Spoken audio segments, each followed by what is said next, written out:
Subscribe to Zikr Aza and press bell icon for more videos.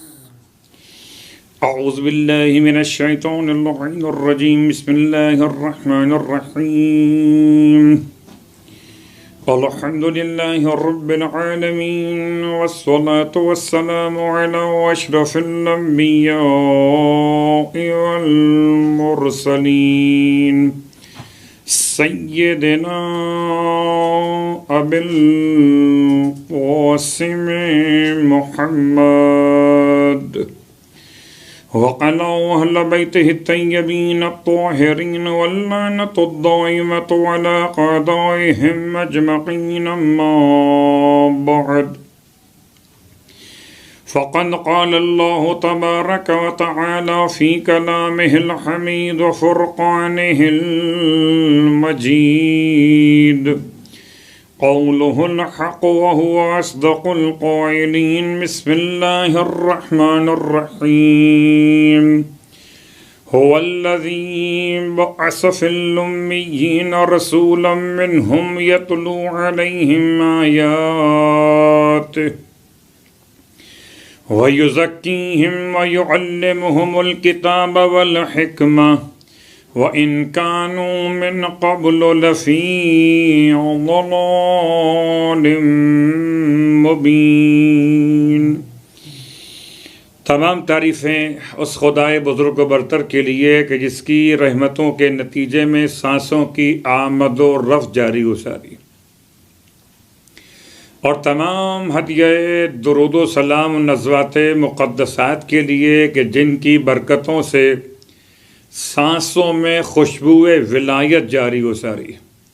الحمدللہ الذی جعلنا من المتمسکین بالقرآن العظیم وجعلنا من المتمسکین بولایت علی بن ابی طالب علیہ السلام وجعلنا وإياكم إن شاء الله من الطالبين بالثأر الحسين مع وليه الإمام المهدي من آل محمد عليهم السلام۔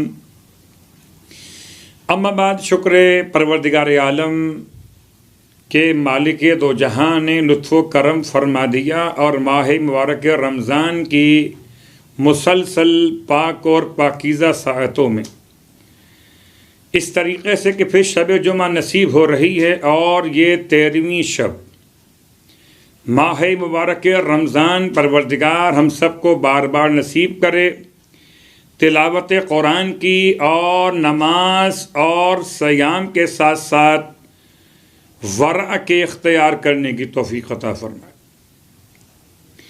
آپ کی خدمت مقدس میں ہر روز ایک ادنا سے طالب علم کی حیثیت لیے ہوئے اس دولت یقین کے ساتھ حاضر ہوا کرتا ہوں کہ مالک اپنی بارگاہ میں ٹوٹے ہوئے کلمات قبول کر لے تو نجات کا سامان فراہم ہو سکے گا میرے لیے اور آپ کے لیے۔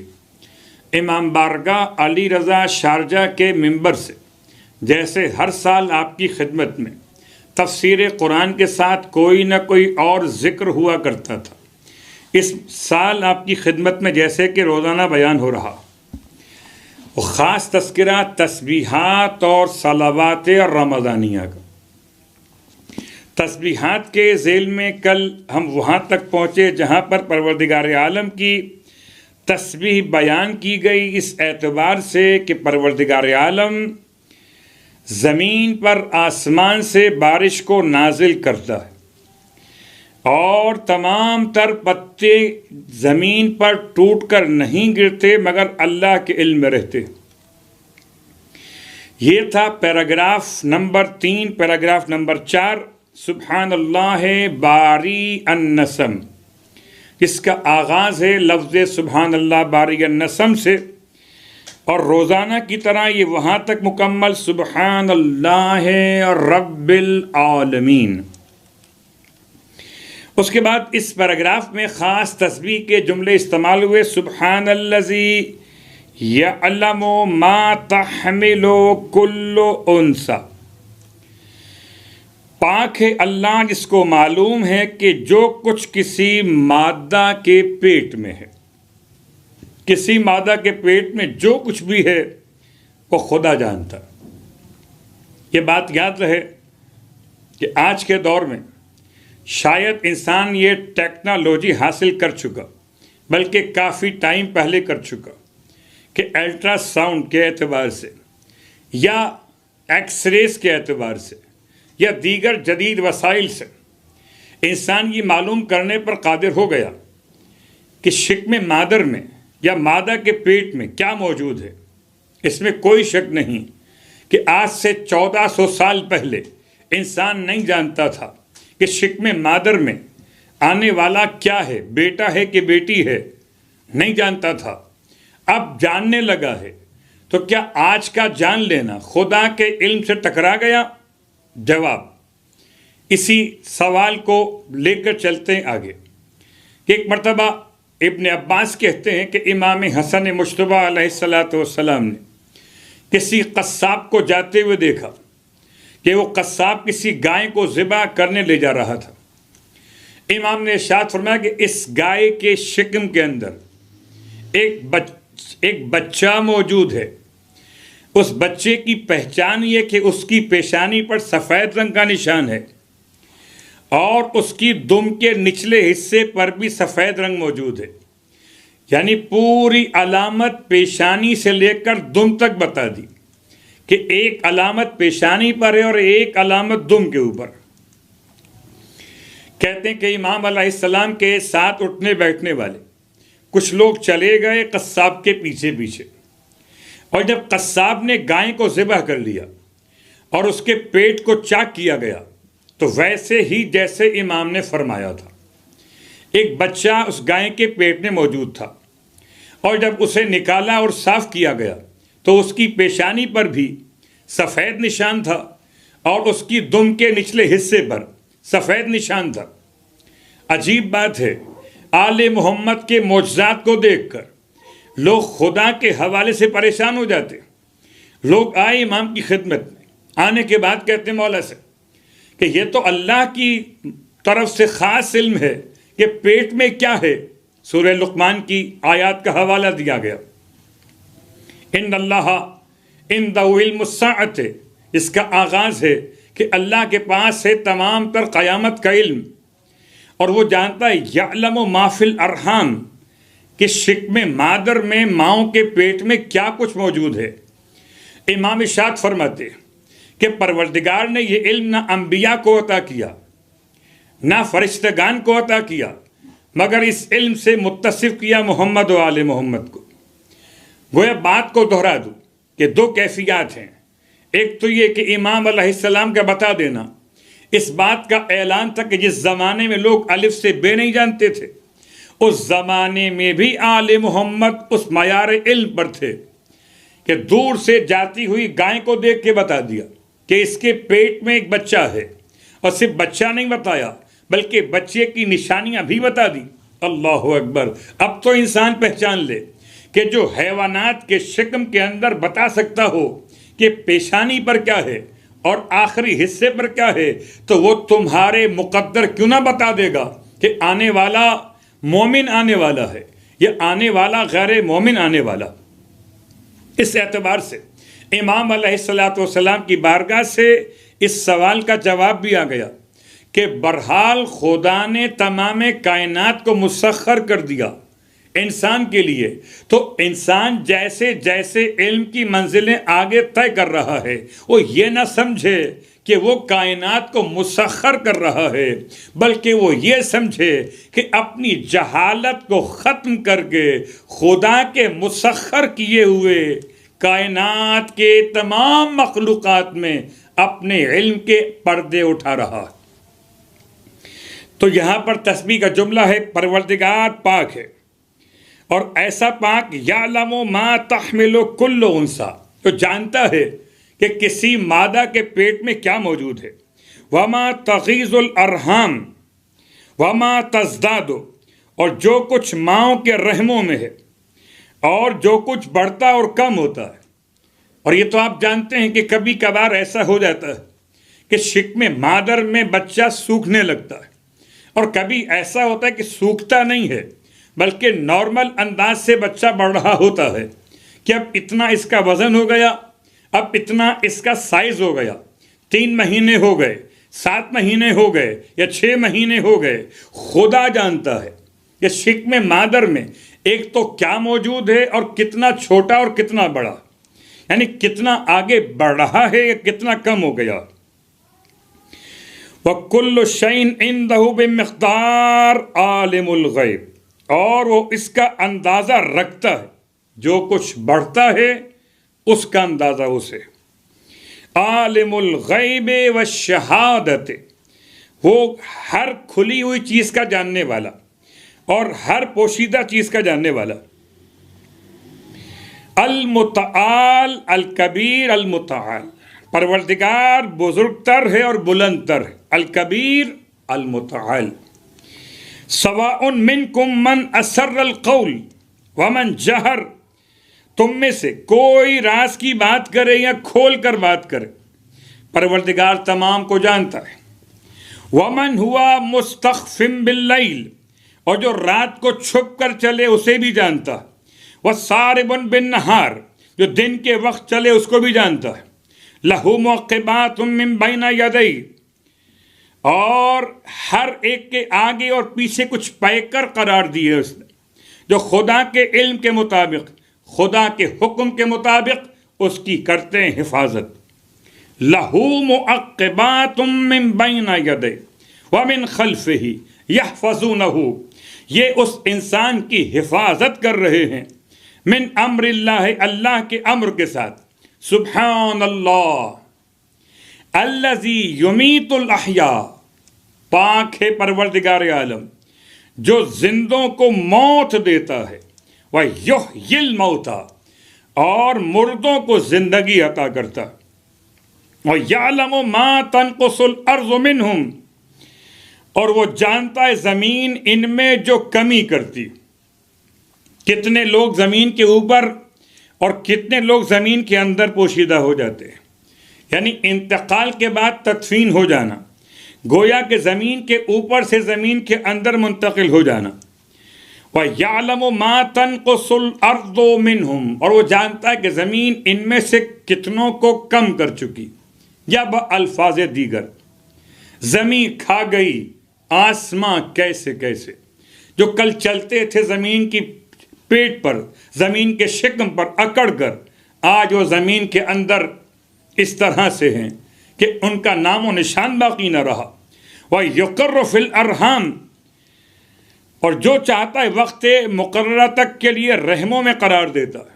مَا يَشَاءُ إِلَىٰ أَجَلٍ مُّسَمًّى، لوگ کہتے ہیں یہ 6 مہینے، یہ 7 مہینے، یہ 8 مہینے، خدا اس کے لیے جتنا قیام شکم مادر میں چاہتا ہے اتنا قیام اس کے لیے قرار دیتا ہے۔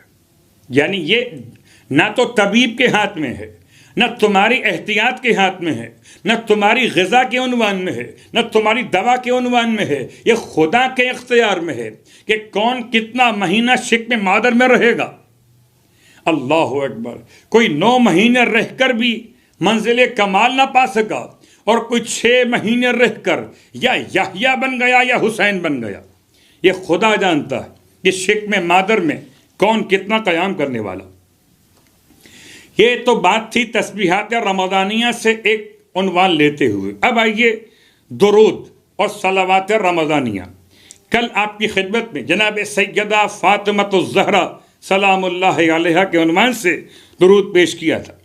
آج ہے اللہم صلی علی الحسن والحسین امامای المسلمین ووال من والاہما وعاد من عاداہما، اے خدا درود نازل فرما علی الحسن والحسین، 2 شہزادگان پر، سبتین پر، سیدین پر، حسنین پر، قمرین پر، نیرین پر، شمسین پر، امامین پر، کریمین، شہیدین، قائدین، عظیم قائد، دونوں قائد، اللہم صلی علی الحسن والحسین، اے خدا تو درود نازل کر دے الحسن امام مجتبیٰ پر، والحسین شہید کربلا پر۔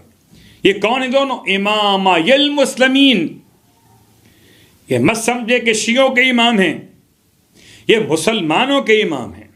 جو مسلمان ہے اس کا امام حسن بھی اور اس کے امام حسین بھی، چاہے امام عالی مقام کہے، چاہے تو رضی اللہ تعالی عنہ کہے، یا چاہے تو کرم اللہ وجہ الکریم کہے، اور چاہے تو علیہ السلام کہے۔ امامای المسلمین دونوں کے دونوں مسلمانوں کے امام ہیں۔ وَوَالِمَنْ وَالَاهُمَا،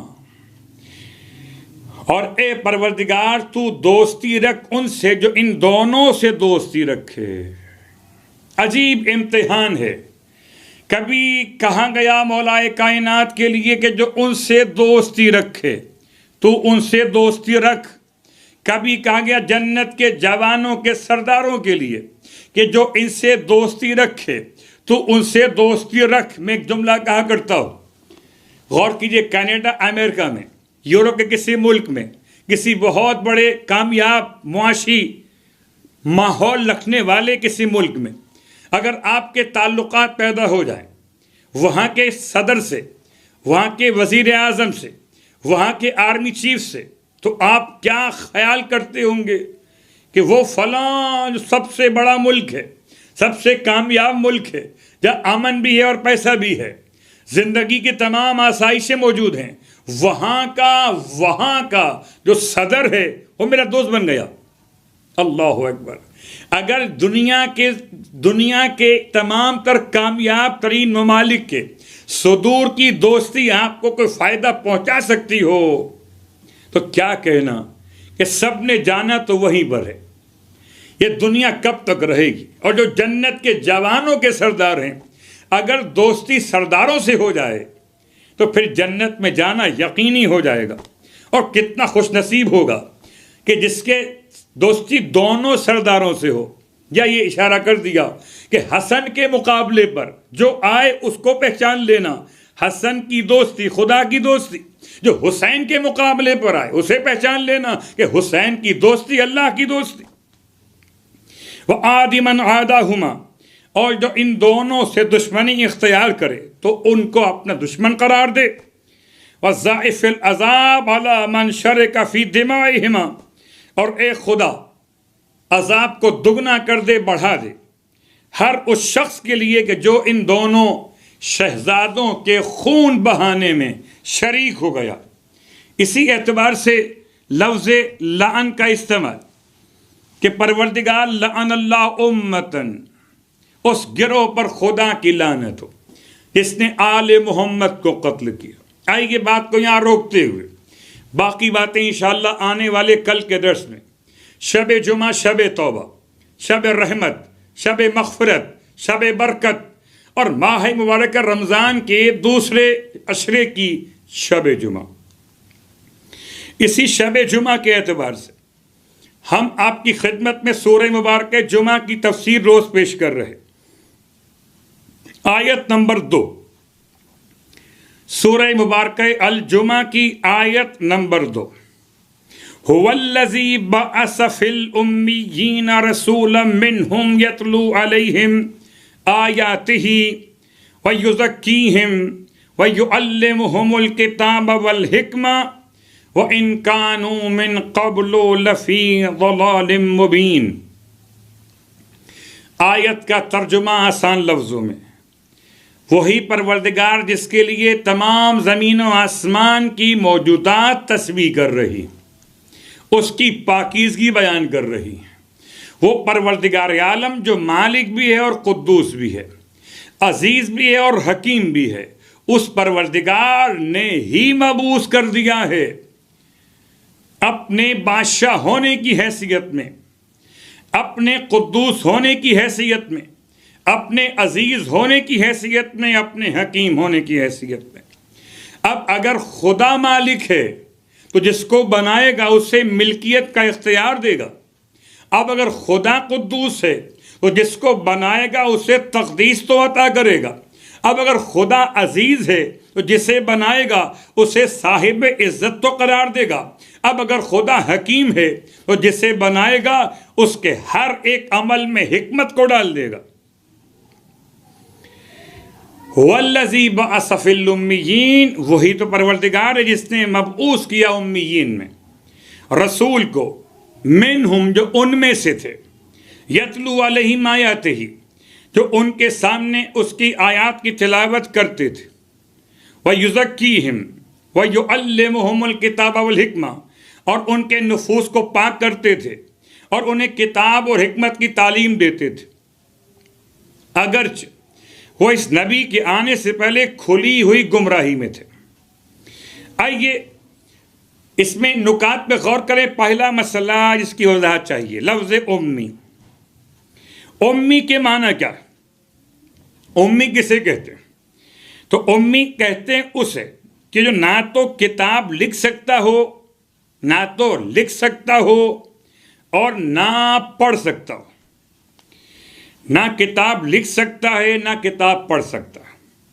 اور آیہ مبارکہ میں جو مورد بحث ہے وہ اس معنی پہ حمل کیا جائے کہ فرمایا گیا هو الذی بعث فی الامیین رسولا منہم، پیغمبر کن کے درمیان مبعوث ہوئے کہ جو نہ لکھ سکتے تھے نہ پڑھ سکتے تھے. وہ افراد نہ لکھ سکتے تھے نہ پڑھ سکتے تھے. غور کیجئے گا. اب آئیے بات کو آگے بڑھاتے کہ اب امی کسے کہتے ہیں؟ امیتن بمعنی غفلت و جہالت بھی ہے. امی یعنی غافل، امی یعنی جاہل، امی یعنی کہ نہ لکھنے والا نہ پڑھنے والا. تین معنی مکمل ہو گئے امی کے. یا چوتھا معنی، جس کے پاس معرفت کم ہو اسے امی کہیے. کم معرفت والا، جاہل، غافل اور نہ لکھنے والا نہ پڑھنے والا. چار معنی مکمل ہوئے. اور اسی اعتبار سے قرآن مجید فرقان حمید نے ایک اور مقام پر امی کا لفظ استعمال کیا. سورہ البقرہ آیت نمبر 87، آیت کا نشان 78، 78 نمبر کی آیت. وَمِنْهُمْ أُمِّيُّونَ لَا يَعْلَمُونَ الْكِتَابَ إِلَّا أَمَانِيَّ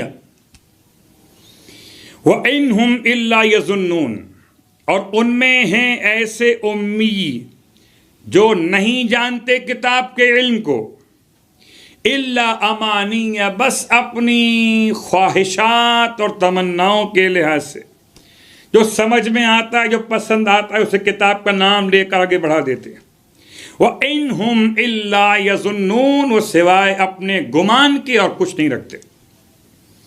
تو پروردگار عالم نے کبھی قرآن مجید فرقان حمید میں سورہ بقرہ میں آیت نمبر 78 میں امی کا ایک عنوان استعمال کیا کہ جو کچھ نہیں جانتے، اپنے گمان کی بات کرتے ہیں، خواہشات کی بات کرتے ہیں. اب امی کس طرح سے استعمال ہوا غور کیجئے گا. ایک لفظ اور استعمال ہوا، امی یعنی عامی، عام شخص، عامت المسلمین، عامت الانسان، عام لوگ، امی عام. اور امی نکلا ہے امت سے بھی، امت سے امی، عامہ سے امی، اور تمام اس سے پہلے چار معنی آ چکے. یہ صفت اگر کسی اور کے لیے ہو تو ہو سکتا ہے غافل ہو اس لیے امی کہا جائے، ہو سکتا ہے جاہل ہو اس لیے امی کہا جائے، ہو سکتا ہے کہ وہ عام شخص ہو اس لیے امی کہا جائے، ہو سکتا ہے امت کا فرد ہو تو امی کہا جائے، ہو سکتا ہے نہ لکھنا جانتا ہو اور نہ پڑھنا جانتا ہو تو امی کہا جائے. لیکن یہ لفظ امی سرکار ختم یہ مرتبہ صلی اللہ علیہ وآلہ وسلم کے لیے فضیلت قرار پائی کہ پروردگار عالم نے اپنے حبیب کی شان کو سورہ اعلیٰ کے اندر بیان کیا. الفاظ بہت مشہور، سنقرئک فلا تنسیٰ، سورہ اعلیٰ آیت نمبر 6. یہ وہی آیت ہے جو حافظے کے لیے، یادداشت کے لیے پڑھنے کا حکم دیا جاتا ہے کہ یا تو صبح کی نماز میں رکعت اول میں الحمد کے بعد سورہ اعلیٰ تلاوت کیجئے، ولو دیکھ کے پڑھ لیجئے حافظہ بڑھانے کے لیے. اور اگر یہ نہ کر سکیں تو کم از کم ایک آیت یاد کر لیجئے، سَنُقْرِئُكَ فَلَا تَنْسَ، حبیب ہم آپ کو ایسا پڑھا دیں گے کہ آپ کبھی نہیں بھولو گے۔ تو جو نہ بھولتا ہو اسے مصطفیٰ کہتے ہیں، جو بھول جائے اسے آپ جو چاہیں کہیں۔ لیکن لفظ امی، ایک استعمال لفظ امی کا ہوا تمام تر مکے والوں کے لیے، کیوں کہ پروردگار عالم نے پورے شہر مکہ کو ام القریٰ کے نام سے یاد کیا، لِتُنذِرَ ام القریٰ، کہ تاکہ تو ڈرائے ام قریٰ والوں کو، ام القریٰ نہیں مکہ المکرمہ۔ اس اعتبار سے اس کا ترجمہ آپ کی خدمت پیش کر دیا گیا۔ اب غور کیجئے گا کہ لفظ امی پر بحث کرتے کرتے ایک مقام وہ آیا سورہ عنکبوت، کہ جہاں پروردگار نے اپنے حبیب کی شان کو بیان کیا۔ آیت نمبر 48، الفاظ کیا ہیں؟ وَمَا كُنْتَ تَتْلُو مِن قَبْلِهِ مِن كِتَابٍ وَلَا تَخُطُّهُ بِيَمِينِكَ إِذًا لَارْتَابَ الْمُبْطِلُونَ، حبیب آپ نہ تو کچھ پڑھتے تھے اس سے پہلے اور نہ ہی اپنے ہاتھ سے لکھتے تھے، کیوں کہ اگر یہ دونوں کام کر رہے ہوتے تو پھر اہل باطل آپ پر شک وارد کرتے کہ یہ تو اپنے ہاتھ سے لکھ کے کتاب لے آئے ہیں، یہ تو چونکہ پہلے سے پڑھے لکھے ہیں، کچھ بولتے ہیں، تو کمال خطابت ہے تو قرآن پڑھ رہے ہیں۔ نہ قرآن کمال خطابت پیغمبر ہے، نہ قرآن پیغمبر کے ہاتھ کا لکھا ہوا نسخہ ہے۔ اس لیے قرآن نے سورہ عنکبوت میں اس مسئلے کو واضح کر دی۔ سرکار ختم یہ مرتبہ صلی اللہ علیہ وآلہ وسلم نہ آپ نے کتاب لکھی، نہ معلم کے پاس گئے، نہ کسی درس میں بیٹھے، نہ اسکول میں گئے، نہ اسکول، نہ کالج، نہ یونیورسٹی، نہ مدرسہ، نہ کتاب، نہ قلم، نہ لکھا، نہ کسی سے پڑھا۔ اللہ اکبر، یہی تو کمال ہے کہ جو جاتا ہو مدرسے میں، کالج میں، اسکول میں، وہ اور ہے، اور جسے خدا پڑھا کر بھیجے تمہارے اس معاشرے میں کہ نہ تمہارے سامنے اسکول گیا، نہ کالج گیا، نہ کتاب لکھی، نہ قلم اٹھایا، اس کے بعد بھی منزل رسالت پر فائز کیا گیا۔ اللہ اکبر۔ آئیے غور کیجئے کہ کس طریقے سے مکتب اسلام میں امی کا ترجمہ کیا گیا جاہل۔ اللہ اکبر۔ گرچہ پروردگار عالم نے اپنے حبیب کی شان قرآن مجید میں 2 مقامات پہ استعمال کیا، سورہ اعراف کے اندر کہ جو پیروی کرتے ہیں اس رسول کی جو نبی ہے اور امی ہے، نبی ہے اور امی ہے، تو امی آپ کا لقب ہے، مگر آپ وہ امی نہیں ہیں۔ چھوٹی سی بات ہے، اگر لفظ درود میں اللہ کا درود اور ہے، ملائکہ کا درود اور ہے، اہل ایمان کا درود اور ہے، تو لفظ امی میں ختمی مرتبت کی شان اور ہے، مکے والوں کی جہالت اور ہے۔ اب آئیے اس آیت پہ غور کرتے ہیں۔ قُلْ لَئِنِ اجْتَمَعَتِ الْإِنسُ وَالْجِنُّ عَلَىٰ أَن يَأْتُوا بِمِثْلِ هَٰذَا الْقُرْآنِ لَا يَأْتُونَ بِمِثْلِهِ وَلَوْ كَانَ بَعْضُهُمْ لِبَعْضٍ ظَهِيرًا۔ اس آیت پہ غور کیجئے کہ جہاں پروردگار عالم نے ان تمام تر افراد کو مخاطب کر کے فرمایا کہ اگر تم میں سے کوئی بھی سب مل کر جمع ہو جائیں اور سب مل کر جمع ہونے کے بعد کوئی ایسا قرآن لکھ کے لانا چاہے کہ جو پیغمبر ختم یہ مرتبہ صلی اللہ علیہ وآلہ وسلم پہ نازل ہوا۔ اللہ اکبر۔ آیت کے الفاظ پہ غور کیجئے کہ جہاں پروردگار عالم نے الفاظ استعمال کی کہ اگر یہ تمام کے تمام جن اور انسان جمع ہو جائیں، الا ان یاتوا بمثل ھذا القرآن، کہ لے کر آئیں اس قرآن کی طرح کوئی اور کتاب، لا یاتون بمثلہ، تو نہیں لا سکیں گے ایسی کوئی کتاب جو قرآن کے مثل ہو۔ وَلَوْ كَانَ بَعْضُهُمْ لِبَعْضٍ ظَهِيرًا، کتاب تو کیا لائیں گے؟ یہ تو سورہ کوثر کا جواب نہیں لا سکے، یہ سورہ تو کیا لکھ کے لائیں گے؟ 10 سورے، 1 سورہ، پورا قرآن کیا لکھ کر لائیں گے اس کے مقابلے پر؟ وہ سب کے سب وہ 7 مشہور قصیدے لگائے گئے تھے خانہ کعبہ کے دروازے پر، دیواروں پر، جو منتخب ہوتے تھے ادبی اس میلے کے اندر 7 قصیدے 7 معلقات، اور ان کے جواب میں ایک سورہ لکھ کے لگا دیا قرآن مجید کا، اِنَّا أَعْطَيْنَاكَ الْكَوْثَرَ فَصَلِّ لِرَبِّكَ وَانْحَرْ إِنَّ شَانِئَكَ هُوَ الْأَبْتَرُ۔ آخر میں تمام عرب کے ادیبوں نے مکۃ المکرمہ میں یہ فیصلہ کیا کہ سب سے عمدہ قصیدہ کسی کا نہیں ہے، اس کلام کا عنوان عجیب ہے، لکھا مہذا کلام البشر۔ الفاظ کیا بنے؟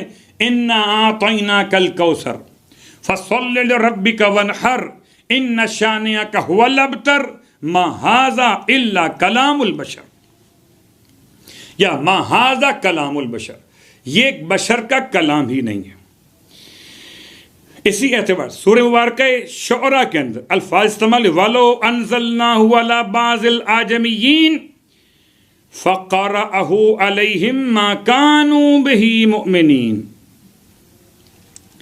بڑا اہم مسئلہ، آیت نمبر 198 199 سورہ شعراء، بہت غور کیجئے گا، یہ آیت بہت کم پڑھی جاتی ہے۔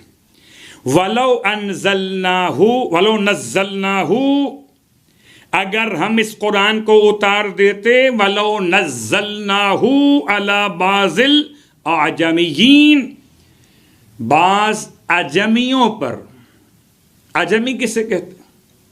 ایک ہے عرب، ایک ہے عجم۔ عرب جو لغت بولتا ہو عربی، عجم جو لغت عربی نہ بولتا ہو، عرب جو فصیح اللسان ہو، عجم جو غیر فصیح اللسان ہو۔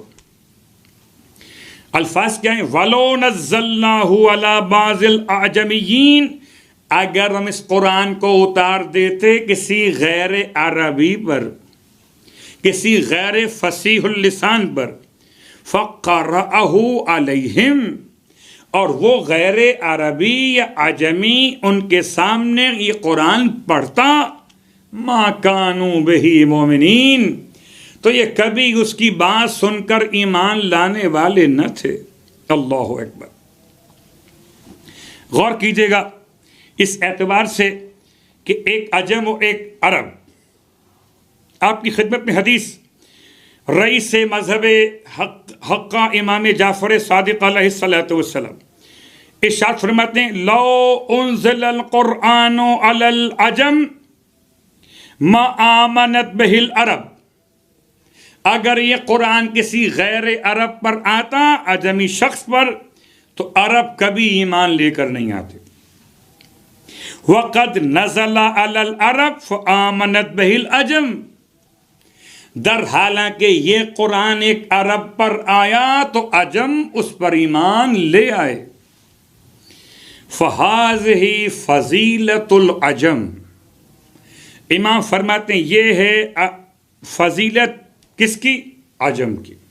تفسیر قمی، تفسیر برہان، تفسیر نور الثقلین اور احادیث کے لحاظ سے فیض کاشانی نے بھی اس کو لکھا۔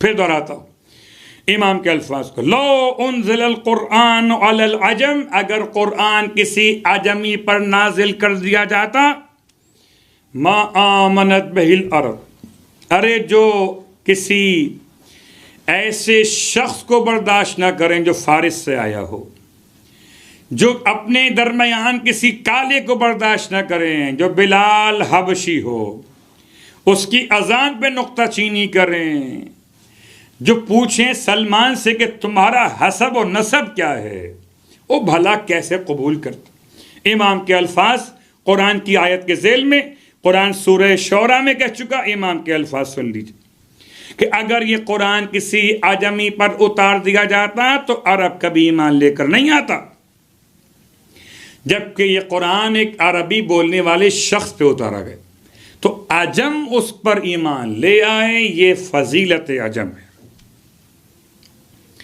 اب آئیے، ایک شخص، اس کا نام تھا جعفر ابن محمد صوفی، یہ امام نہم، امام تقی جواد علیہ السلام کی بارگاہ میں پہنچا ہے اور سوال کرتا ہے، یا ابن رسول اللہ، کس مناسبت سے